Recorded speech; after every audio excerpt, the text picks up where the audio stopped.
Bapak, Ibu, Saudara-saudari yang Tuhan Yesus kasihi, kita patut bersyukur kepada Allah Bapa kita yang telah menganugerahkan kepada kita nafas kehidupan dan kesehatan yang prima serta berkat dalam segala yang baik bagi kita.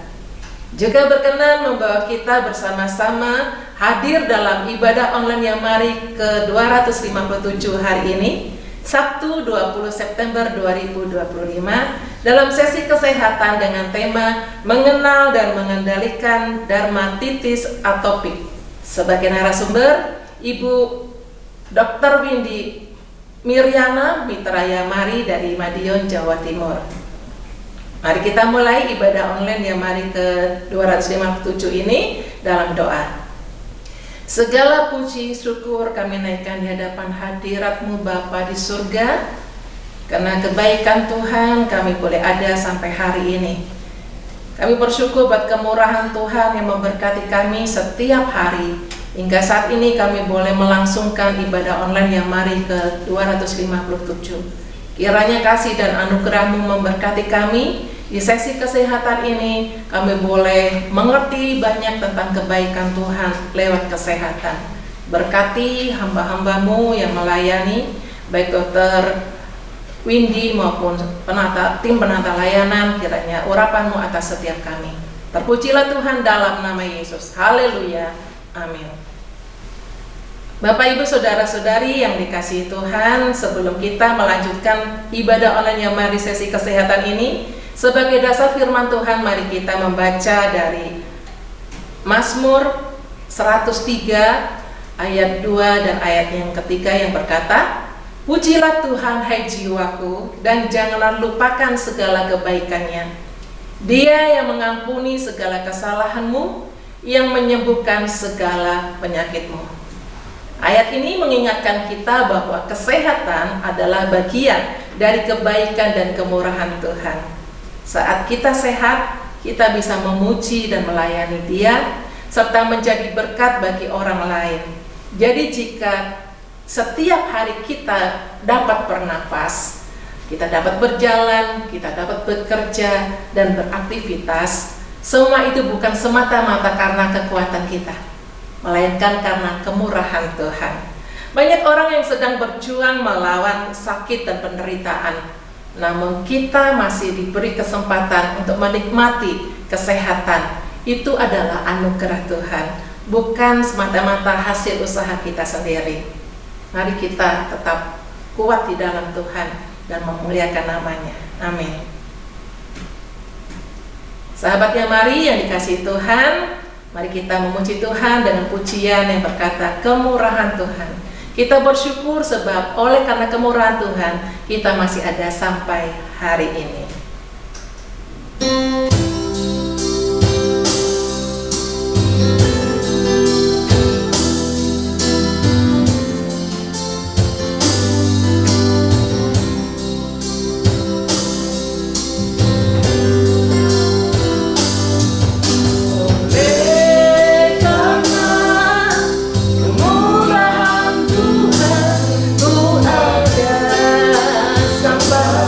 Hari ini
Bapak Ibu terkasih, mari kita lanjutkan pujian kita dengan berkata, hidupku tak akan sama bersama dengan Tuhan.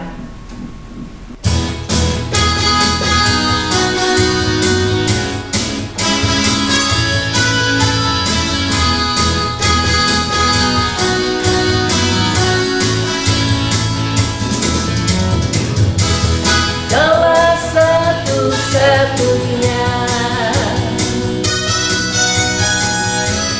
sumber dari segalanya. Kau kebenaran yang selalu kupegang. Kau keyakinanku untuk bersinar terang. Yesus Tuhanku yang berkuasa atasku, hidupku takkan sama.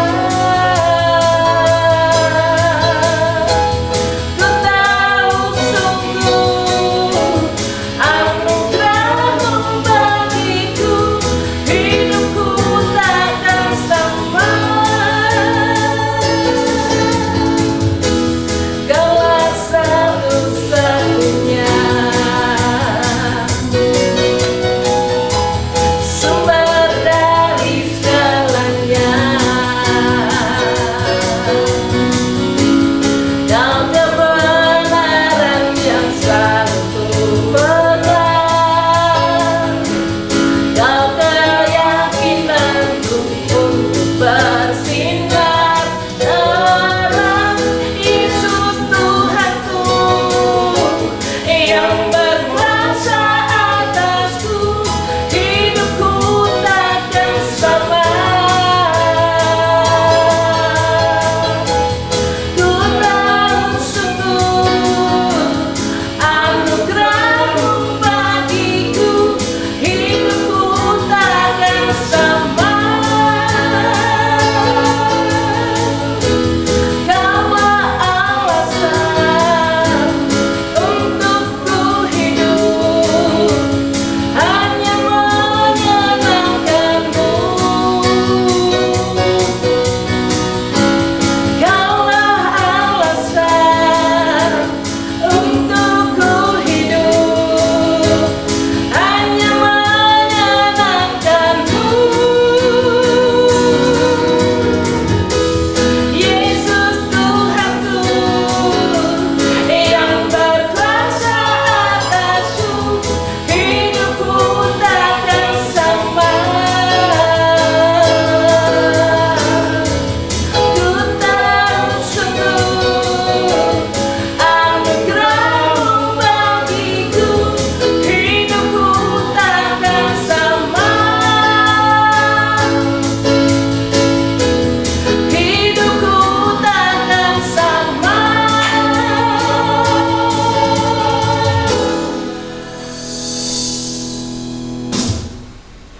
Bapak Ibu Saudara yang dikasihi Tuhan, tubuh yang Tuhan karuniakan kepada kita merupakan bait Roh Kudus yang harus kita rawat dan kita jaga dengan baik. Tubuh kita akan terlihat indah dan menawan apabila sehat, bersih, dan tidak terdapat iritasi atau peradangan di kulit kita. Namun akan menjadi penilaian yang lain apabila terdapat iritasi di kulit yang akan mengganggu penampilan kita. Untuk lebih dalam lagi kita memahami tentang kesehatan kulit, mari kita mendengar pemaparan kesehatan dengan tema mengenal dan mengendalikan dermatitis atopik. Kiranya penyampaian materi kesehatan oleh Ibu Dr. Windy Miriana dapat memberkati kita semua serta dapat menambah wawasan pengetahuan kesehatan bagi kulit kita. Waktu selanjutnya saya serahkan kepada Dr. Windy Mitra Yamari dari Madiun. Shalom, perkenalkan saya Dr. Windy Miriana, spesialis dermatologi, venereologi, dan estetika. Hari ini saya akan membahas mengenai penyakit dermatitis atopik atau yang disebut dengan dermatitis karena alergi atau eksim karena alergi. Nah, kita tahu bahwa eksim karena alergi ini banyak sekali ditemui pada masyarakat umum, terutama banyak pada anak-anak dan juga bisa juga muncul pada usia dewasa. Dan penyakit ini sangat sulit dikendalikan dan disembuhkan. Oleh karena itu, hari ini saya akan membahas mengenai bagaimana cara kita mengenal dan mengendalikan penyakit dermatitis atopik. Dermatitis atopik ini biasanya memberikan gejala seperti munculnya ruam yang kemerahan, disertai dengan adanya rasa gatal yang sangat, dan juga disertai dengan kulit kering. Biasanya penyakit ini berjalan kronis dan dapat juga ditemui seumur hidupnya dan juga berulang, artinya kumat-kumatan. Oleh karena itu, biasanya pasien-pasien sangat terganggu kualitas hidupnya. Pada anak-anak biasanya pasien menjadi sangat sulit tidur karena adanya rasa gatal yang hampir dirasakan sepanjang hari, terutama gatalnya dirasakan pada saat malam hari. Dan juga karena ada gangguan tidurnya, maka biasanya anak-anak juga dapat terjadi gangguan pertumbuhan, gangguan pada saat pembelajaran, jadi nilainya biasanya menjadi lebih menurun. Lalu juga pada saat usia remaja, biasanya anak-anak menjadi lebih menyadari dengan kulitnya yang munculnya ruam itu membuat mereka menjadi insecure atau menjadi kurang percaya diri, sehingga mereka juga membatasi aktivitas-aktivitas outdoor, dan biasanya mereka juga rasa percaya dirinya menjadi kurang, dan akhirnya mental health state mereka terganggu, dan mereka cenderung merasa cemas, depresi, dan rasa cemas depresi itu sendiri sebenarnya juga meningkatkan resiko terjadinya kambuh lagi dari dermatitis atopik. Lalu penyakit dermatitis atopik ini adalah penyakit yang sangat banyak ditemukan pada anak-anak. Biasanya angka kejadian pada anak-anak ini muncul sebanyak 1 dari 5 anak biasanya muncul dermatitis atopik. Nah, sebanyak 60% dari anak-anak biasanya muncul pada usia di bawah 1 tahun. Perlu diingat bahwa semakin muda anak-anak ini terkena dermatitis atopik, artinya biasanya keparahan penyakit dermatitis atopik ini akan menjadi lebih berat. Dan resiko untuk terjadinya alergi karena makanan pada dermatitis atopik menjadi lebih besar. Nah, bukan berarti dermatitis atopik ini tidak bisa menyerang usia dewasa. Dermatitis atopik juga bisa menyerang usia dewasa, yaitu sebanyak 1 hingga 3% saja. Nah, biasanya semakin dewasa terkena dermatitis atopik, tentu saja gejalanya juga lebih ringan biasanya. Tapi bukan berarti tidak mengganggu juga kualitas hidupnya. Pasien-pasien biasanya tetap terganggu karena ada siklus gatal garuk yang tidak bisa mereka hentikan.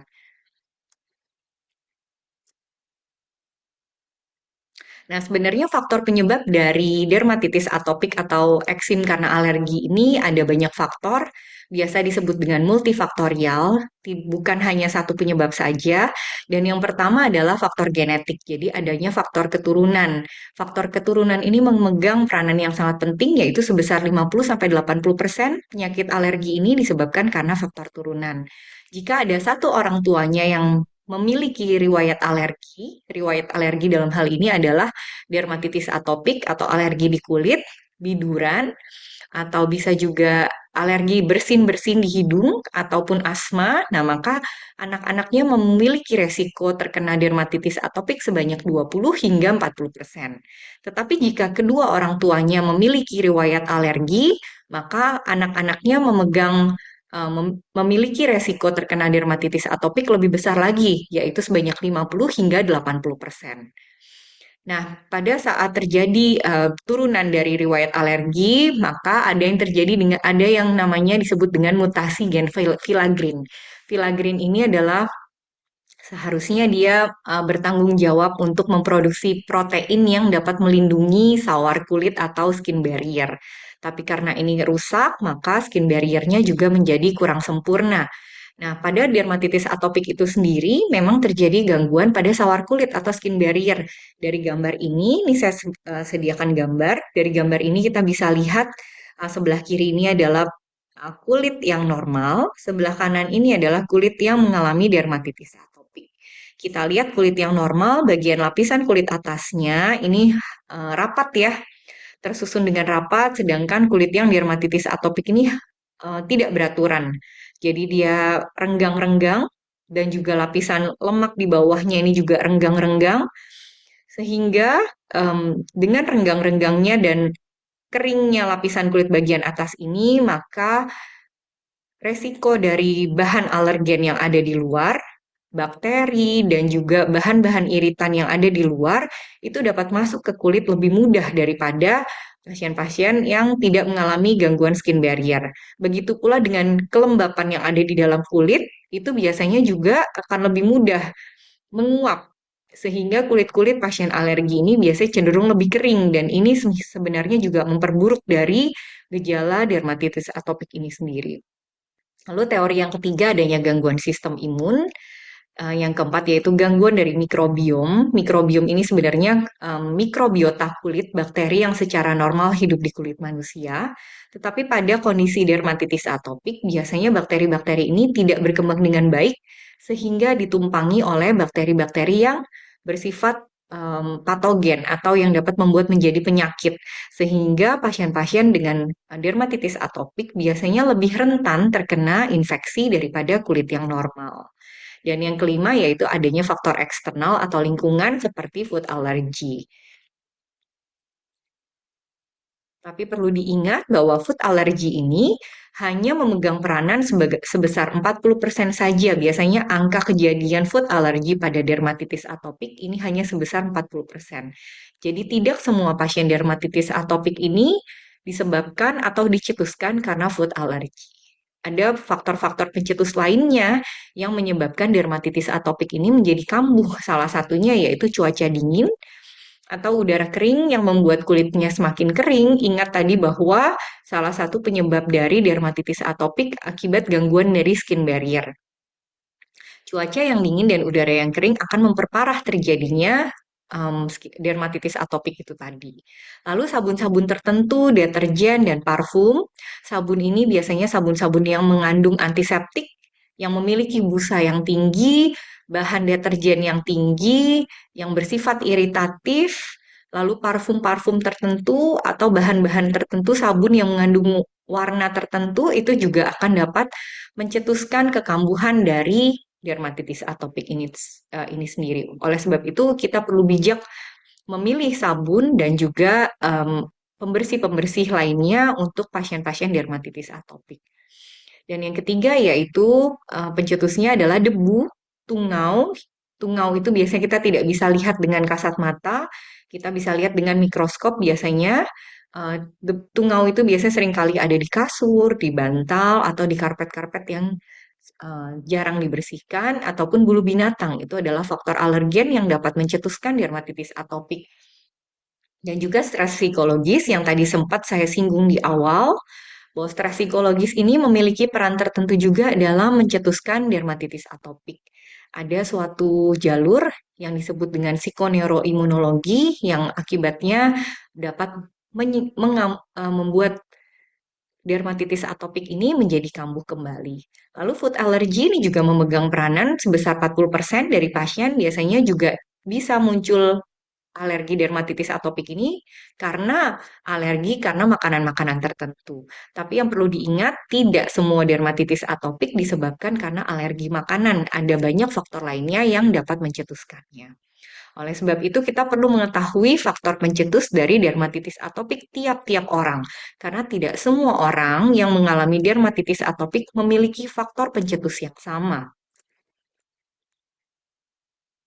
Lalu kita masuk ke dalam gambaran klinis. Gambaran klinis pada pasien dermatitis atopik ini bervariasi tergantung usianya. Tapi yang terutama adalah gatal sepanjang hari dan terutama gatal ini saat malam hari. Nah, gatalnya ini biasanya memang sangat mengganggu sehingga pasien itu terpancing untuk melakukan gerakan menggaruk ya. Sedangkan garukan ini sendiri akan membuat rasa gatal itu semakin parah dan akan membuat suatu siklus yang disebut dengan siklus gatal garuk dan ini tiada berhentinya. Biasanya pasien akan berhenti pada saat pasien itu sudah muncul luka di kulitnya. Oleh sebab itu, kalau bisa kurangi garuknya sehingga gatalnya ini tidak semakin parah. Nanti saya akan bahas pada bahasan berikutnya bagaimana cara merawat kulit dan bagaimana cara mengurangi rasa gatal. Lalu biasanya gambaran klinis ini juga disertai dengan kulit yang kering dan juga pecah-pecah akibat gangguan dari skin barrier tadi. Nah, gambaran klinis pada pasien dermatitis atopik dibagi menjadi tiga stage biasanya. yaitu pada bayi di usia 0 sampai 2 tahun, anak-anak usia 2 hingga 5 tahun, dan juga dewasa. Gambaran pada anak-anak biasanya berupa ruam pada kedua pipinya, dapat juga muncul pada dahinya atau di kulit kepalanya. Biasanya gatal ruam merah pada kedua pipi ini ada beberapa pasien yang menganggap sebagai alergi karena nempel, asinya nempel di pipi, iritasi karena asinya nempel di pipi, atau dia diciumin. Ada juga yang berpendapat seperti itu. Tapi sebenarnya ruam merah pada kedua pipi ini merupakan suatu tanda bahwa pasien ini terkena dermatitis atopik dan kita perlu mencari tahu sebabnya apa supaya bayi ini bisa teratasi dengan baik gangguan kulitnya. Nah, biasanya bayinya menjadi sulit tidur, malamnya menjadi lebih rewel, nggak bisa tidur dengan nyenyak, menyusunya juga menjadi terganggu. Sedangkan gejala pada anak usia 2 hingga 5 tahun ini akan berbeda lagi karena gatalnya biasanya udah tidak terlalu dominan di pipi, tapi lebih banyak di area lipatan siku, lipatan lutut, pergelangan tangan, di pergelangan kakinya, dan juga leher. Tapi tidak menutup kemungkinan bahwa ada ruam juga di kedua pipinya. Dan biasanya penyakit alergi ini simetris ya gejalanya, jadi kanan iya, kiri iya. Itu salah satu gejalanya. Gejala pada dewasa ini lebih bervariasi lagi ruamnya, jadi tidak spesifik seperti anak-anak dan bayi. Biasanya ruam merahnya ini di area lipatan-lipatan dan biasanya seringkali disertai dengan penebalan kulit. Seperti kita lihat di foto ini, tekstur kulitnya ini sudah tidak lagi seperti kulit normal, jadi dia sudah menebal dan hilang tekstur kulit alaminya. Biasanya penebalan kulit ini disebabkan karena garukan yang berulang, sehingga kulitnya itu mengalami penebalan. Dan kita lihat di sini ada disertai juga dengan luka-lukanya. Ya, ini akibat garukan dari yang pasien-pasien itu lakukan. Mereka tidak akan berhenti menggaruk sampai biasanya terjadi luka. Padahal luka ini juga bisa menimbulkan masalah kulit yang baru, yaitu infeksi kulit. Nah, tapi dewasa pun juga dapat muncul ruam-ruam merah di area-area lain seperti area wajah, area tangan dan badan, dan juga dapat disertai dengan jenis ruam yang berbeda-beda. Oleh sebab itu, jika ada pasien atau ada saudara-saudara yang mengalami ruam-ruam merah yang tidak sembuh-sembuh, sebaiknya mungkin diperiksakan. Nah, dermatitis atopik ini sangat berdampak pada kualitas kehidupan. Seperti yang tadi saya singgung di awal, bahwa gatalnya terutama pada malam hari, sehingga biasanya pasien-pasien ini muncul gangguan tidur. Kalau gangguan tidur biasanya juga gangguan pertumbuhan kalau pada anak-anak. Karena hormon pertumbuhan itu biasanya muncul pada saat orang-orang sudah tidur, terutama sudah tidur mulai jam 10 malam. Nah, jika anak-anak kecil ini yang terkena dermatitis atopik mengalami gangguan tidur sehingga setiap malam tidurnya tidak pulas, biasanya pertumbuhannya juga akan terganggu. Lalu yang kedua, yang usia remaja biasanya akan menurunkan rasa percaya dirinya karena mereka merasa kulitnya tidak lagi halus. Mereka ada ruam-ruamnya dan mereka tidak pede dengan teman-temannya. Dan dapat mengganggu pekerjaan. Biasanya mungkin em, orang-orang merasa insecure ya dengan ruam-ruam kulitnya atau ada pekerjaan-pekerjaan tertentu yang mewajibkan kulitnya ini bebas dari masalah kulit. Seperti tentara, biasanya dicek di badannya apakah ada ruam-ruam tertentu. Jika ada ruam-ruam tertentu, biasanya mereka akan terkendala dalam hal itu. Lalu pelajaran sekolah juga biasanya akan menjadi terganggu karena mereka tidak konsentrasi belajar akibat rasa gatal tersebut tadi. Dan yang terakhir tentunya beban psikologis keluarga. Karena pada anak-anak biasanya yang merawat anaknya ini adalah orang tuanya, dan karena kita tahu dermatitis atopik ini adalah penyakit yang jangka waktu lama, kronis dan kumat-kumatan, otomatis juga beban sosial ekonominya juga meningkat.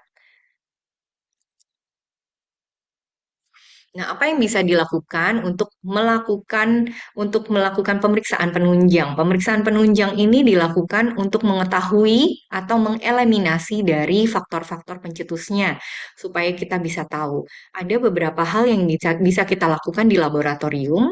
Yang pertama yaitu yang disebut dengan skin prick test dan yang kedua dengan tes darah yaitu IgE spesifik. Nah, skin prick test biasanya ini dilakukan di laboratorium atau di rumah sakit, biasanya di daerah kulit lengan sini akan digambar dan diberikan beberapa alergen, lalu dilakukan cukit-cukit kecil-kecil yang tanpa ada darahnya, lalu kita lihat apa reaksinya pada lengan bawah ini, apakah menjadi bentol, apa ada muncul ruamnya. Tapi syaratnya skin prick test ini dilakukan, nggak boleh ada ruam merah di lengannya dan tidak boleh minum obat-obatan anti alergi selama 7 hingga 10 hari. Nah, jika skin prick test ini positif, bukan berarti bahwa pasien ini pasti alergi dengan bahan yang positif dengan bahan alergen tersebut. Jadi, hasil positif ini hanya untuk membuat patokan, patokan atau buat pertimbangan bahwa alergen tersebut mungkin menjadi pencetus pada pasien itu. Gitu. Lalu yang kedua adalah pemeriksaan dengan IgE spesifik. IgE ras biasanya juga dilakukan di laboratorium. Diambil darahnya dari lengan lalu diperiksa beberapa alergen, kira-kira ada yang 50, ada yang 98. Nah, IgE spesifik biasanya terutama kita periksa untuk alergen-alergen yang dihirup seperti tungau debu rumah, bulu binatang, polen, dan lain sebagainya. Tetapi lagi-lagi hasil yang positif belum tentu itu adalah faktor pencetus yang terutama untuk pasien tersebut. Nah, yang lebih penting adalah uji provokasi makanan. Jadi misalnya saudara atau pasien-pasien ada yang pasien-pasien saya ada yang mencurigai dia alergi makanan tertentu atau terpapar debu lalu muncul rasa gatalnya, biasanya saya akan challenge test mereka. Saya akan sarankan untuk melakukan challenge test atau uji provokasi makanan. Mereka akan saya minta untuk makan makanan yang dicurigai itu selama 2 sampai 4 hari berturut-turut tanpa makan makanan yang mungkin beresiko menyebabkan alergi lagi. Misalnya saya curigai alergi karena coklat. Jadi selama 4 hari itu dia hanya boleh makan makanan yang aman, contohnya daging sapi, sayur-sayuran. Nah, pada saat 4 hari dia konsumsi coklat, kita lihat apakah reaksi ruam ruam merahnya muncul, apakah muncul rashes lainnya. Jika muncul berarti memang itu positif dia alergi karena coklat. Dan sebagainya kita coba untuk makanan-makanan lainnya. Nah, prinsip penanganan ini yang sangat penting untuk pasien dan untuk saudara semua yang terkena dermatitis atopik untuk mendapatkan hasil yang maksimal, mengurangi kekambuhan dari dermatitis atopik, dan memperbaiki dari gejalanya. Ini sangat penting. Biasanya kalau pasien datang ke saya akan melakukan edukasi sangat lama, jauh lebih lama daripada pasien-pasien yang lainnya. Nah, apa yang diedukasi? Biasanya saya akan menjelaskan apa penyebab dari alerginya, perlu tahu gejalanya seperti apa, faktor pencetusnya yang tadi saya sebutkan itu apa saja, apa dampak psikologisnya, lalu bagaimana perjalanan penyakitnya perlu diketahui bahwa dermatitis atopik ini adalah suatu penyakit yang kronis dan berulang-ulang. Apa komplikasinya dan bagaimana mengobatinya. Lalu bagaimana cara kita memperbaiki dari skin barrier, di mana skin barrier ini yang rusak, yang utama, yang penyebab utama dari dermatitis atopik ini. Kita biasanya saya menyarankan untuk menggunakan pelembab dengan rutin. Lalu yang penting adalah menghindari dari faktor pencetusnya dan modifikasi gaya hidup.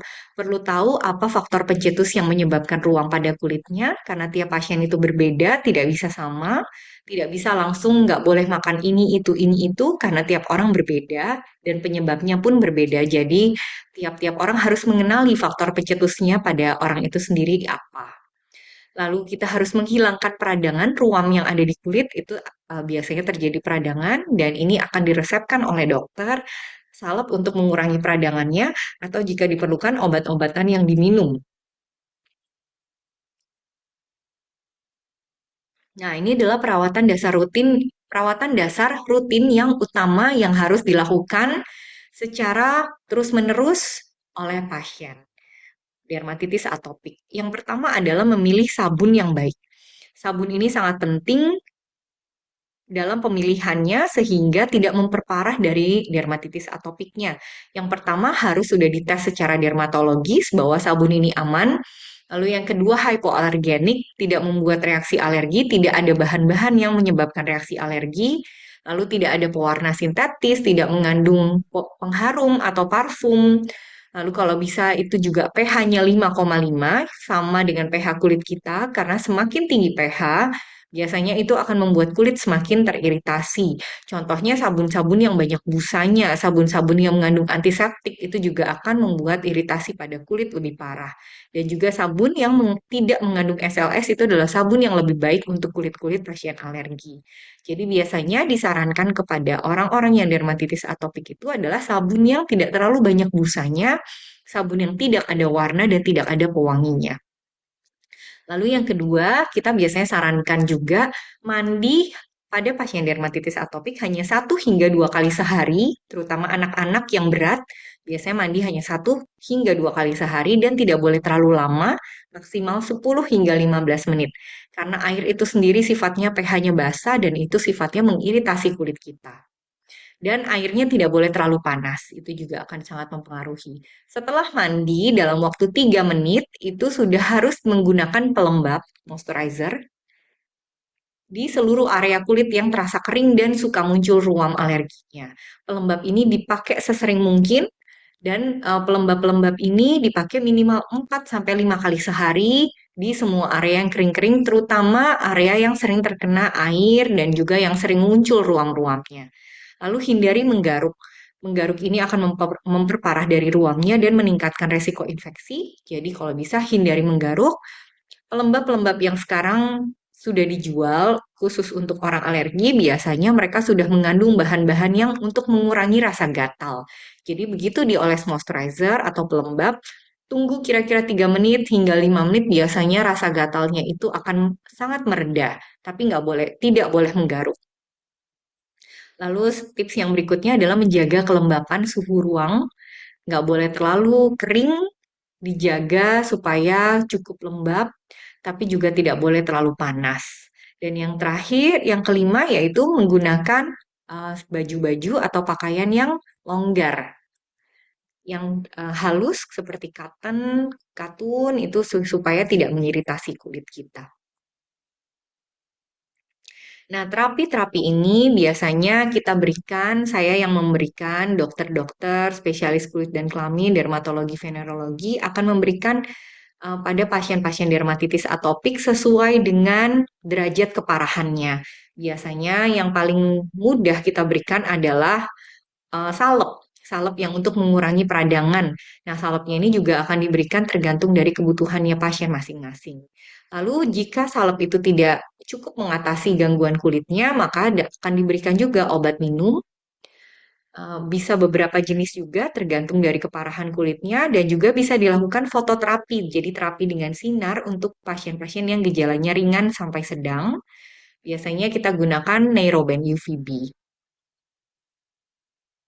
Nah, terapi yang terbaru, terkini itu karena tadi ada penyebabnya dermatitis atopik, salah satunya adalah gangguan sistem imun, maka terapi yang terbaru adalah mengenai agen biologis dengan menggunakan agen biologis. Dan juga dengan menggunakan Janus kinase inhibitor atau yang disebut dengan JAK inhibitor. Dan kedua obat ini perlu diresepkan oleh dokter karena memiliki efek samping juga. Walaupun terapi-terapi ini lebih spesifik dan efektif, tapi tetap memiliki efek samping, jadi tetap perlu konsultasi. Dan memiliki efek samping yang dampak negatifnya yaitu biasanya harganya cukup mahal, jadi memang perlu pertimbangan tertentu. Nah, dermatitis atopik ini kita tahu bahwa dia penyakit yang kronis. Kita bisa sebutkan bahwa itu penyakit yang seumur hidup mungkin bisa muncul kembali, kumat-kumatan. Jadi memang membutuhkan terapi yang khusus, membutuhkan maintenance yang baik sehingga kita bisa mengendalikan dermatitis atopik ini tidak terlalu sering kumat, kalau bisa dikurangi angka kekambuhannya. Dan dengan terapi rutin yang sesuai akan diharapkan akan memberikan kualitas hidup yang lebih baik, tidak mengalami gangguan-gangguan psikologis, tidak mengalami gangguan pertumbuhan juga, dan kualitas hidup pasien menjadi lebih baik. Dan sangat penting untuk mendapatkan dukungan dari keluarga sehingga pasien dermatitis atopik ini merasa disupport. Nah, harapannya pasien dengan dermatitis atopik tetap bisa hidup berkualitas. Demikian sharing dari saya hari ini. Semoga apa yang saya bagikan hari ini dapat memberikan insight untuk saudara semuanya. Tuhan Yesus memberkati kita semua. Sahabat Yamari yang dikasihi oleh Tuhan, kita telah mendengarkan pemaparan materi kesehatan dengan topik mengenal dan mengendalikan dermatitis atopik yang telah disampaikan oleh Dr. Windy Miryana. Harapan kami uraian kesehatan tersebut dapat memberkati sahabat dan mitra Yamari serta dapat diterapkan dalam kehidupan sehari-hari. Terima kasih kami ucapkan kepada Dr. Windy Miryana dan tim penata layanan yang telah melayani. Tuhan Yesus memberkati dokter dalam kehidupan sehari-hari, keluarga, pekerjaan, dan seluruh pelayanannya. Bapak, Ibu, Saudara-saudari, sekarang diberikan kesempatan bagi kita untuk memberikan persembahan dalam mendukung pelayanan Yamari. Silakan mentransfer ke rekening Yamari di BCA nomor 39100 33700 atas nama Yayasan Marturia Immanuel. Terima kasih atas dukungannya. Tuhan Yesus memberkati. Bapak, Ibu, Saudara yang dikasihi Tuhan, mohon dukungan doanya untuk panitia lomba vokal grup anak sekolah minggu yang diadakan oleh Yamari dengan tema harmoni dalam suara, satu dalam irama, agar di dalam seluruh persiapan dan respon dari gereja mitra yang diundang serta kebutuhan dana dapat berjalan dengan lancar. Lomba tersebut akan diadakan pada hari Sabtu 8 November 2025 pukul 10 sampai dengan selesai, bertempat di GKI Bungur, Jalan Bungur Besar Raya nomor 84, Jakarta Pusat. Untuk informasi pendaftaran dan lain-lainnya, silakan Bapak Ibu dapat menghubungi Sekretariat Yamari dengan Evangelis Mariatis Sitorus di WA 0877 8488 8642 atau melalui telepon dengan nomor 021 4585 5697. Terima kasih untuk dukungannya. Tuhan Yesus memberkati. Sekarang kita akan masuk dalam doa syafaat. Waktu selanjutnya saya serahkan kepada hambanya yang melayani. Mari kita berdoa syafaat. Allah Bapa di surga, kami bersyukur kepadamu ya Bapa atas pimpinan serta penyertaan-Mu kepada hamba-hamba-Mu, tim penata layanan yang telah melayani, dan juga bagi hamba-Mu, Ibu Dr. Windy Miryana Mitra Yamari dari Gereja Utusan Pantai Kosta Madiun, Jawa Timur, yang telah menyampaikan materi kesehatan dengan topik mengenal dan mengendalikan dermatitis atopik. Dalam ibadah online Yamari ke-257 hari Sabtu 20 September 2025 ini, kiranya pemaparan materi kesehatan tersebut dapat menjadi berkat bagi sahabat dan mitra Yamari yang selalu setia mengikuti dan membagikan ibadah ini. Dan kiranya Tuhan memberkati tim penata layanan dan Ibu Dr. Windy Miryana dalam kehidupan pribadi, keluarga, pekerjaan, dan pelayanan mereka. Juga bersyukur kepada Tuhan atas keterlibatan dari sahabat dan mitra Yamari yang selalu mendukung pelayanan Yamari melalui persembahan. Kiranya Tuhan memberkati mereka dalam kehidupan, bisnis, keluarga, dan pelayanan. Juga kami berdoa Juga kami mohon akan berkat Tuhan bagi para sahabat dan mitra Yamari yang berulang tahun di bulan September 2025 ini, agar mereka tetap bersyukur atas pemeliharaan Tuhan dalam hidup dan keluarga mereka, serta tetap setia kepada Tuhan Sang Pemilik kehidupan. Demikian pula kami menyerahkan ibadah online Yamari pada tanggal 27 September 2025 beserta semua hamba-hamba Tuhan yang akan melayani, kiranya selalu dalam pimpinan Allah Roh Kudus, sehingga pelayanan mereka menjadi berkat bagi sahabat dan mitra Yamari yang setia mengikuti ibadah, maupun mereka yang baru pertama kali mengikuti ibadah ini dimanapun mereka berada.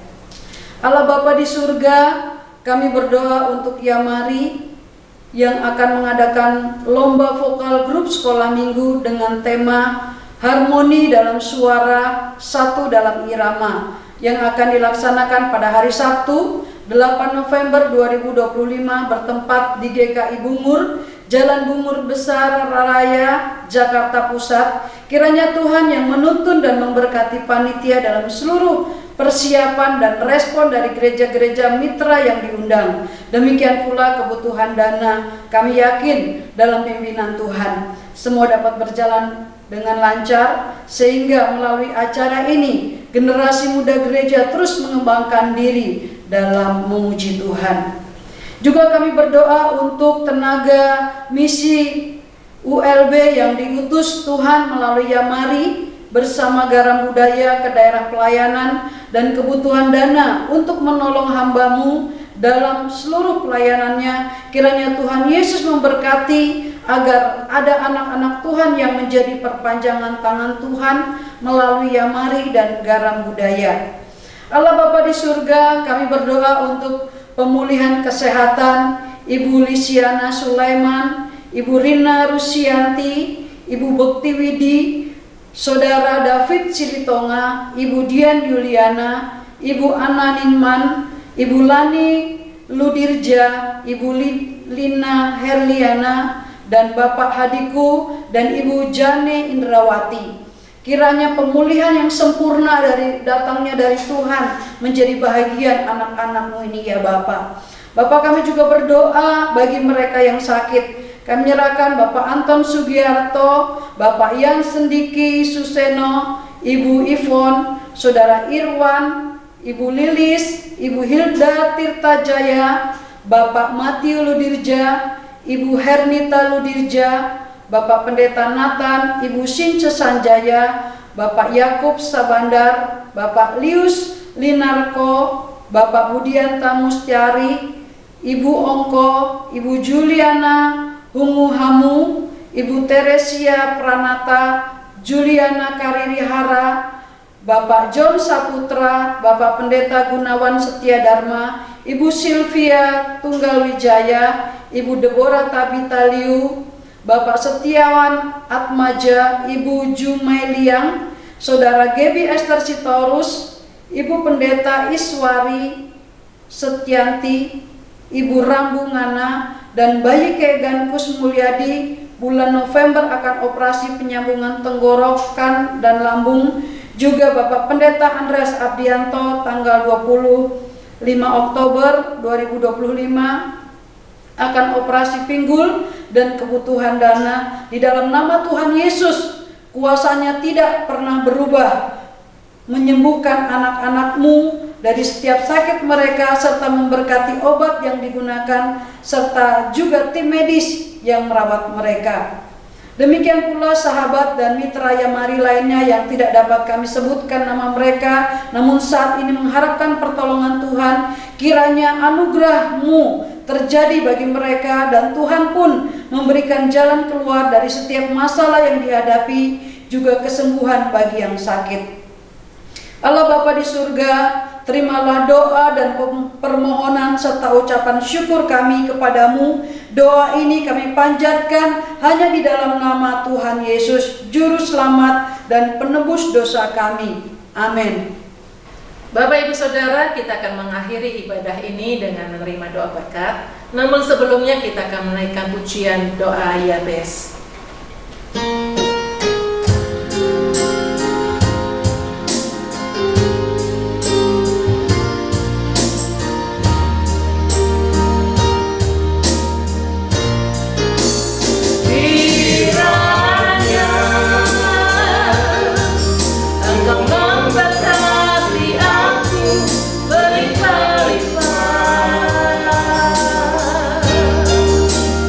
Dan memperluas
kiranya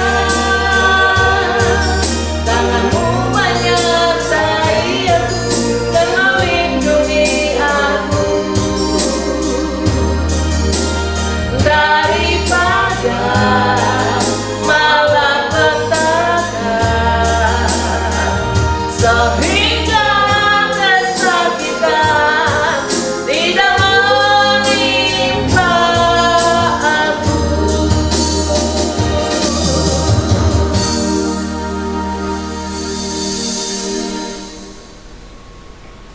Kiranya kasih dan anugerah Allah Bapa memberkati setiap kita, kasih dalam Kristus Yesus dan persekutuan dengan Roh Kudus akan melindungi kita mulai hari ini sampai Maranatha Tuhan Yesus datang yang kedua kali.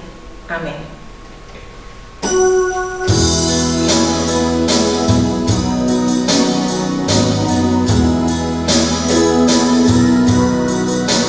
Bapa, terima kasih. Bapa, terima kasih. Bapa di dalam surga, ku berterima kasih.